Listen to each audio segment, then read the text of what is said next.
여러분은 이번 가을을 어떻게 보내셨나요?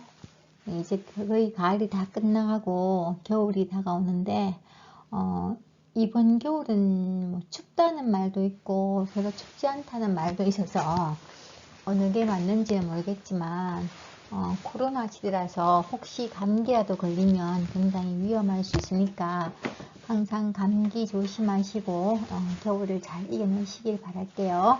자, 오늘 51번부터 문제 한번 풀어보도록 하겠습니다. 자, 오늘 51번 문제 유형은 제목이 제가 이번에 이사를 가는데 이사를 가는 집이 좁습니다. 집이 넓지 않고 좁다는 얘기죠. 좁습니다. 그래서 자, 뭐 나왔어요?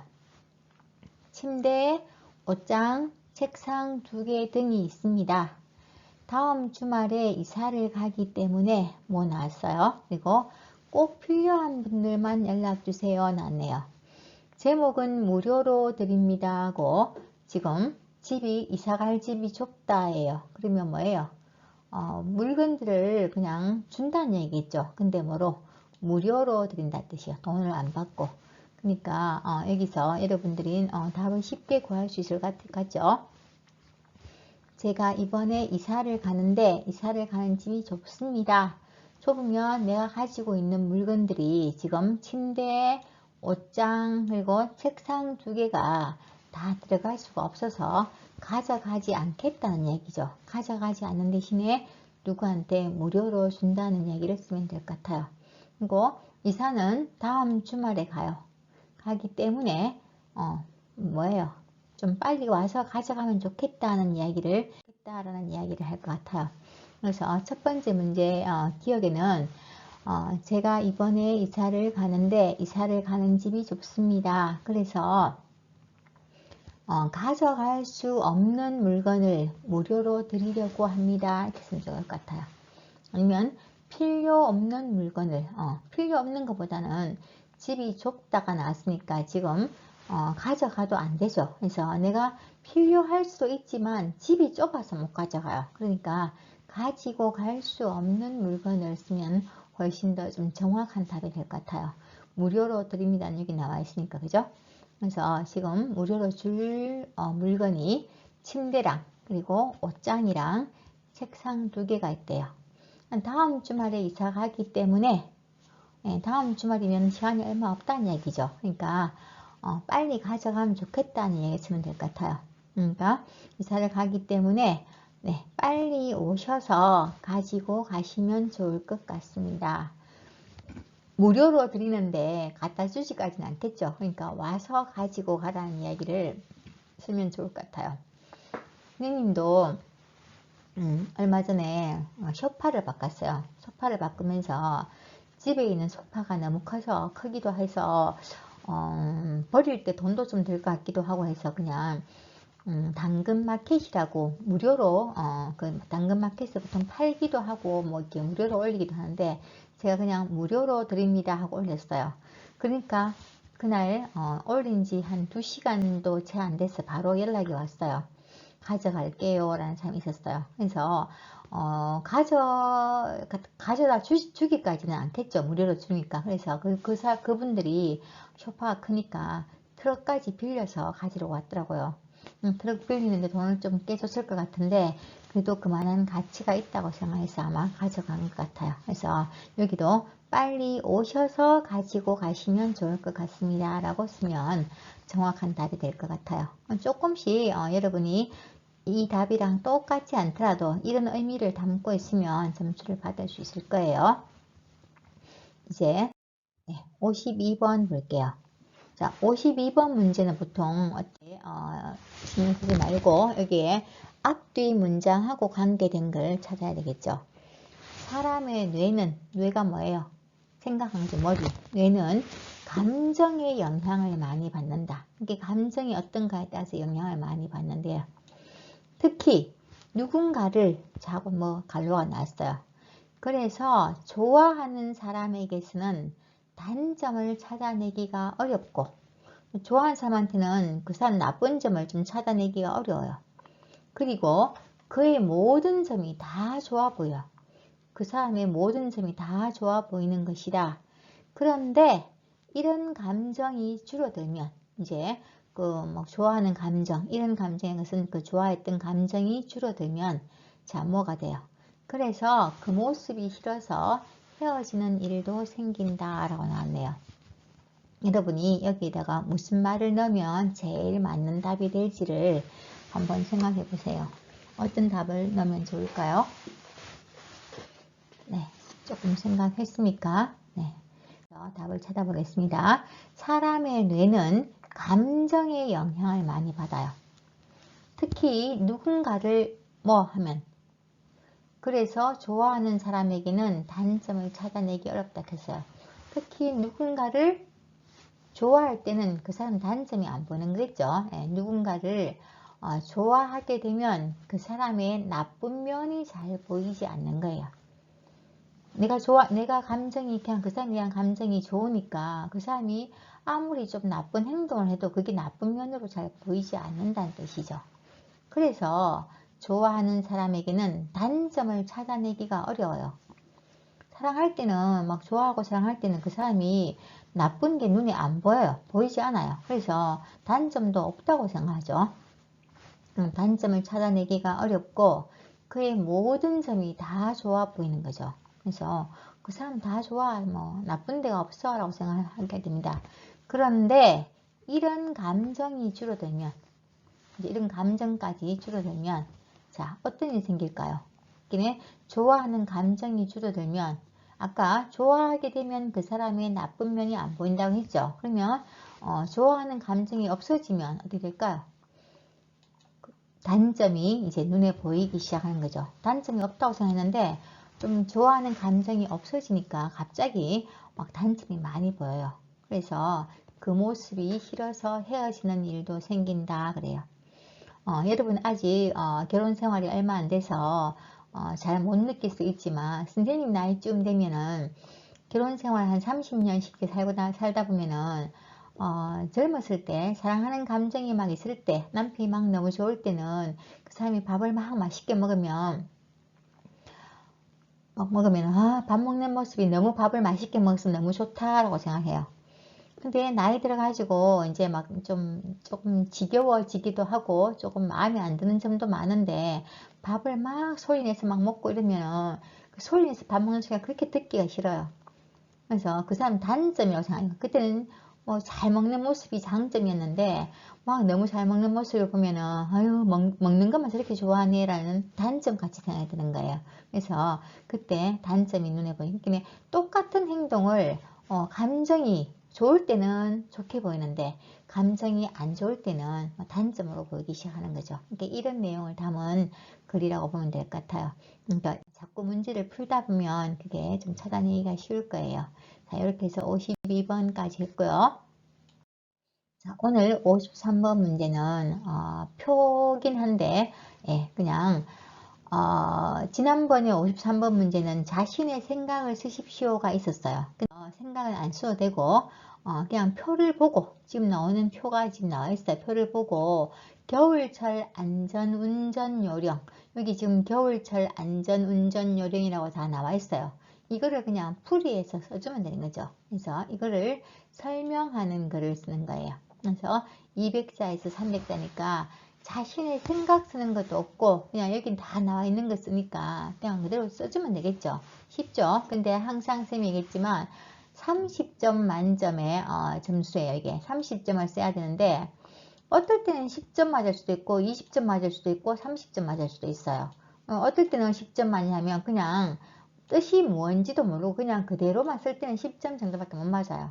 조금 더 뜻을 알고 쓰면 한 20점 정도 되겠죠. 근데 이 뜻을 정확하게 알고 정확하게 조금 다른 문장으로 바꿔서 내가 확실히 이해하고 있다고 생각하고 쓴 글은 30점을 맞을 수도 있어요. 그러니까 여러분들이 어떻게 쓰느냐가 굉장히 중요하겠죠.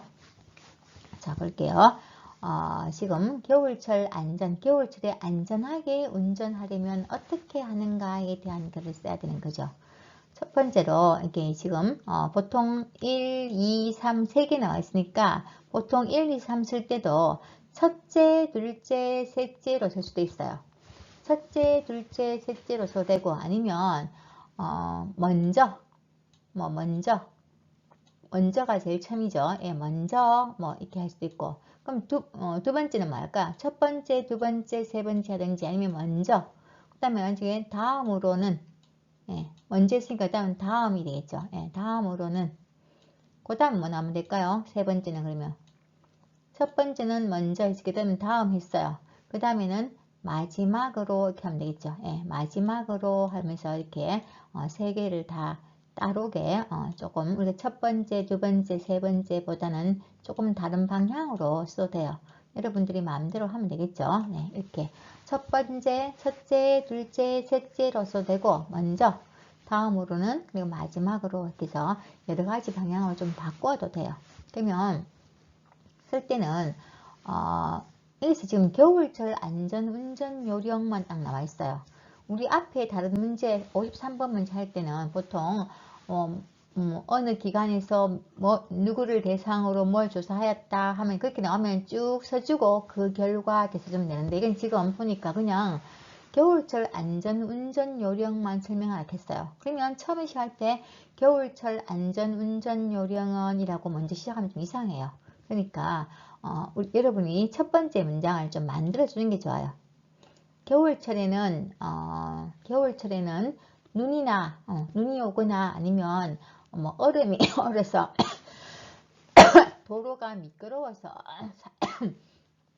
사고가 나는 경우가 많다 하고, 보통 겨울철에 대한 겨울철의 어떤 상황에 대한 설명을 좀 해주고 난 다음에, 그러면 안전운전을 하려면 어떻게 하면 될 것인가에 대해서 써주면 좋을 것 같아요. 그래서 상황 설명을 한번 좀 해주는 게 필요한 것 같죠. 예, 상황에 대해서 한번 좀 설명을 해주고, 예, 상황 설명을 한 다음에 이제 여기 나오는 내용을 담아서 쓰면 그러면 좀 더 좋을 것 같아요. 그래서 첫 번째 쓸 때는 선생님 생각으로는 겨울철에는 눈이 오거나 아니면 도로가 얼어서 사고 나는 경우가 많다. 그러면 겨울철 안전운전 요령에 대해서 알아보자. 이럴 때 겨울철 안전운전 요령에 대해서 알아보자 라고 쓰고, 첫 번째 아니면 먼저 차량에 쌓여있는 눈을 털어줘야 한다. 이때 운행 전에 사이드미러나 혹은 전조등의 눈 제거도 꼭 필요하다라는 게 포함돼서 들어가야 돼요. 그 다음에는 다음으로는 눈길에서 출발할 때는 기어 변속에 주의한다 했는데, 이럴 때는 이거 지금 기어 변속하는 것을, 이거에 대한 설명이 지금 요거예요. 그래서 요거는 쓸 때 어떻게 돼요? 눈길에서 출발할 때는 하고 기어 변속에 주의하기, 이 부분을 쓰지 말고 그냥 바퀴가 헛도는 것을 방지하기 위해서 2단으로 출발하는 것이 좋다. 이렇게 1단, 2단. 우리 보통 1단에서 출발하는데 이때는 2단으로 출발하는 것이 좋다라고 쓰면 좋겠죠. 그리고 마지막으로 차간거리. 차간이 뭐죠? 차와 차 사이예요. 차가 여기 한 대가 있는데 그 다음 차가 바로 옆에 붙어 있으면, 이렇게 붙어 있으면 차간 거리가 없는 경우에는 사고 나면 쾅 하고 박을 염려가 많아요. 그러니까 차와 차 사이의 거리를 좀 많이 띄워서 이렇게 차간 거리를 확보하는 것이 중요하다. 차간 거리. 마지막으로 차간 거리 유지하기가 필요하다. 겨울철에는 미끄러지기 쉽기 때문에 앞차와의 거리가 충분히 확보되면 사고를 좀 예방할 수 있다 같은 식으로 이런 내용을 담아서 글을 쓰면 여러분이 그냥 쭉 문장을 만들 수 있겠죠. 이 세 개를 다 쓰면 아마 200자에서 300자 정도까지 원고지가 아마 그까지 갈 거예요. 그래서 여러분들이 세 가지를 첫 번째, 두 번째, 세 번째라고 할 수도 있고, 아니면 먼저, 다음, 마지막으로 할 수도 있고, 처음 시작할 때는 상황 설명을 먼저 한번 해주면 좋다고 했죠. 겨울철에는 다른 계절에 비해서 눈이 오거나 도로가 미끄러운 것 때문에 뭐 사고가 발생할 확률이 많다 같은 정도 상황 설명을 해주고, 그러면 겨울철 안전운전 요령에 대해서 알아보자 식으로 300자가 넘을 수도 있기 때문에 너무 길지 않게 쓰는 게 좋을 것 같아요. 여기도 여러분이 한번 써보고 선생님이 그냥 원고지에 말고 모범 답안을 한번 작성해 봤어요. 이렇게 한번 볼게요. 겨울철에는 눈이 오거나 도로가 얼어서 위험한 경우가 많다예요. 도로가 얼어서, 눈이 오거나 도로가 얼어서 위험한 경우가 많다. 이게 뭐예요? 아까 선생님이 말했던 상황에 대한 설명이에요. 이걸 지금 상황에 대해서 한번 설명해 주는 거죠. 상황 설명. 해준 다음에, 상황 설명을 하고 난 다음에 이제, 그러면, 이럴 때, 겨울철 안전운전 요령에 대해서 알아보자 라고 쓰면 되겠죠. 상황 설명을 한번 해주세요. 이렇게 해주고, 그 다음에 이제 나오는 내용을 쭉 써주면 될 것 같아요. 그래서, 겨울철 운행 요령에 대해서 알아보자. 그죠? 먼저, 이게 첫 번째죠. 먼저, 차를 운행하기 전에 차에 쌓인 눈을 잘 털어주어야 한다. 눈 잘 털어주는데 이때 사이드 미러와 그리고 전조등도 청소해 주는 게 좋다. 여기까지가 1번이에요. 첫 번째 먼저죠. 그 다음 두 번째가 뭐 나왔어요? 두 번째 할 때는 다음으로 이렇게 쓰면 돼요. 다음으로, 두 번째란 얘기죠. 다음으로 첫째, 둘째도 돼요. 눈길에서 바퀴가 헛돌지 않도록 2단에서 출발하는 것이 좋다. 이게 지금 두 번째 내용이에요. 세 번째는 마지막으로 나왔죠. 세 번째가 마지막이죠. 마지막으로 앞차와의 거리를 충분히 확보해야 한다. 거리가 충분히 띄어야 되죠. 길이 미끄럽기 때문에 앞에 차와 너무 가까이에서 운전하면 위험하다. 이렇게 해서 세 가지에 대한 걸 다 써주고, 마지막에 앞차와의 거리를 확보해 줘야 되는 이유까지, 시간이 조금 남으면, 뒤에 조금 남으면 여기 이유까지 써주면 더 좋을 것 같아요. 이렇게 해서 쓰면은 아마 선생님이 지금 쓴 글자가 한 300자, 280자에서 한 300자 정도 될 거예요. 여러분이 여기다 한번 넣어 보시면 대충 맞게 쓸 수가 있을 것 같아요. 이렇게 다 했으니까 그 다음에 지난번부터 좀 바꿨죠. 문제를. 제시된 표현을 순서에서 첫 번째가 고객과 상담을 하다, 두 번째가 오전 업무를 보다, 세 번째가 야근을 하다 나왔어요. 이렇게 나와 있는데 이 세 가지를 또 말 안 듣네요. 마우스가. 네. 자, 이 세 가지를 다 순서대로만 넣어야 돼요. 순서대로 넣는데 한 문장으로 돼야 되죠. 그래서 고객과 상담을 했어요. 오전 업무를 봤어요. 야근을 했어요. 무슨 말일까요? 고객과 상담을 하는 시간이 너무 길어졌겠죠. 그래서 오전 업무를 다 못 받는 거죠. 업무를 다 자기가 근무 시간에 업무를 다 보면 야근을 할 필요가 없는데 지금 야근을 하다 나눠 보니까 업무를 다 보지 못했다. 업무를 보지 못했다는 얘기가 들어가야 될 것 같아요. 그리고 그 오전 업무를 보지 못한 이유가 앞에 아마 나오면 되겠죠. 왜 그러면 오전 업무를 보지 못했을까요? 그렇죠. 고객과 상담을 하는데 상담을 한 게 여기 지금 이유로 나와야 돼요. 이유. 그래서 상담을 자, 이유 할 때 여러분 뭐습니까? 상담을 하느라고 맞습니까? 예, 상담을 하느라고. 예, 여기 이유를 쓰면 상담을 하느라고. 예, 고객과 상담 야근을 했다 정도가 들어가면 좋을 것 같아요. 그죠? 예, 볼까요? 답. 예, 고객과 상담을 하다 보니 아니면 하느라고도 괜찮아요. 예, 오전 업무를 보지 못해 야근을 해야 한다. 이렇게 쓰시면 되겠죠. 하느라고 하다 보니 괜찮습니다. 그 다음에 두 번째 문제를 한번 보다. 언니가 와 있다. 깜짝 놀라다 나왔어요. 집에 왔어요. 집에 왔는데 와서 이제 와봤어요. 근데 언니가 와 있어요. 깜짝 놀랐어요. 자, 이거는 뭐 할까요? 별로 어렵진 않죠. 집에 와보니, 이것도 이유겠죠. 집에 와보니 언니가 와 있다. 깜짝 놀라는 둘 다 이유예요. 와 있어서 좋을까요? 네. 집에 와보니 언니가 와 있어서 깜짝 놀랐다. 이 정도. 예. 별로 어렵지 않죠. 여기 1번, 2번, 3번인데 문장이 충분히 이해할 수 있게끔 충분히 상상할 수 있게끔 지금 만들어져 있었어요. 그러니까 집에 와서 보니 언니가 와 있었어. 언니가 와 있다고 생각해 본 적도 없는데 와 있을 거라고 생각해 본 적이 없나. 만약에 가까이 사는 언니 같은 경우는 깜짝 놀랄 일도 없을 거예요. 근데 만약에 아주 멀리 있다거나 아니면 오기 힘든 상황인데 언니가 와 있어서 깜짝 놀란 거죠. 여기 또 이거는 집에 와서가 보니까 언니가 와 있어서 어서도 지금 이유죠. 그래서 늘하고 으니까 같은 것도 이유지만 어서가 들어가면 보통 평서문에 그 이유가 되는 거죠. 답 한번 볼까요? 네. 집에 와보니 언니가 와 있어서 깜짝 놀랐다. 네, 이렇게 쓰면 될 것 같아요. 자, 이제 3번도 한번 보겠습니다. 역시 이것도 지금 세 가지의 문제. 자, 일단 밤을 새우다가 1번이에요. 그리고 다 할 수 없다. 그리고 시험 범위가 넓다까지 나왔어요. 이 세 가지 문장을 다 넣어서 지금 역시 한 문장을 해야 돼요. 순서도 순서대로 해야 되죠. 그러니까 바꿔도 안 돼요.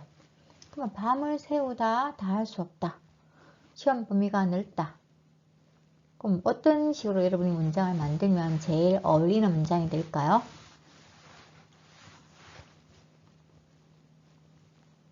밤을 새웠는데도 다 할 수 없어요.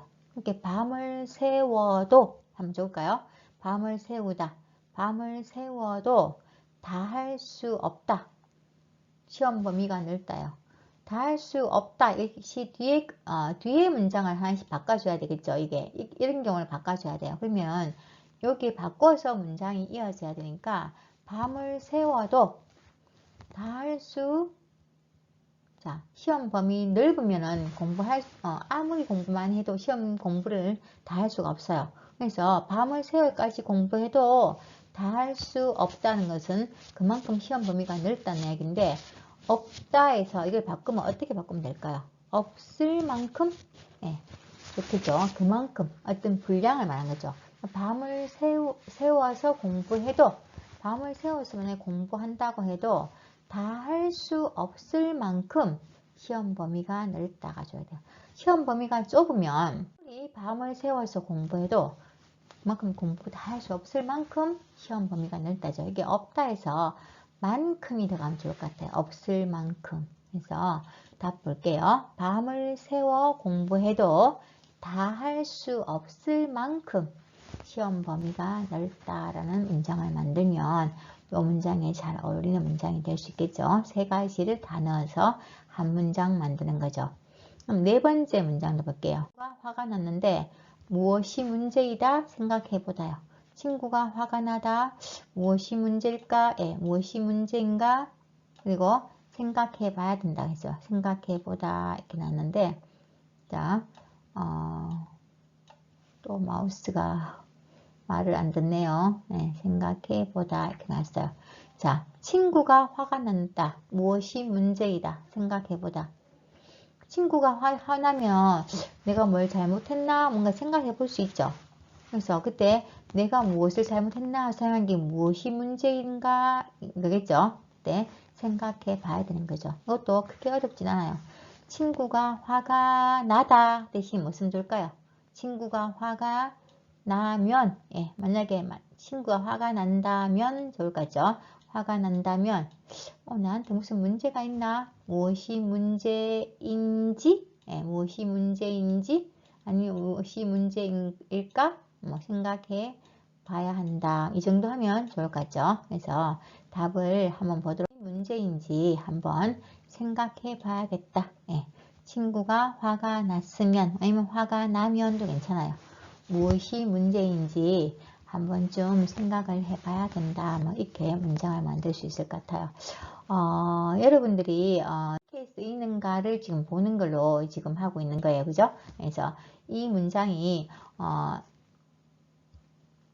알맞은 그 문법을 보고 문장을 만들어 주면은 여러분이 별로 어렵지 않게 할 건데, 지금 이렇게 하는 그 순서대로 해서 문장을 만들어 보는 이유가, 우리가 쓰기 시험에서 글쓰기 할 때 조금 더 앞뒤 문장에서 잘 연결시키는 그걸 공부하기 위해서 우리가 이런 걸 해보는 거예요. 그래서 만약에 3개의 문장 아니면 2개의 문장이 있을 때 어떤 의미로, 어떤 연결 의미로 연결했을 때 그게 제일 자연스럽게 되는지를 알아보기 위해서 하는 공부입니다. 자꾸 많이 연습하면 여러분이 긴 글 쓸 때 조금 도움이 될 거라고 생각해요. 자, 오늘 쓰기 수업은 여기까지 하겠습니다.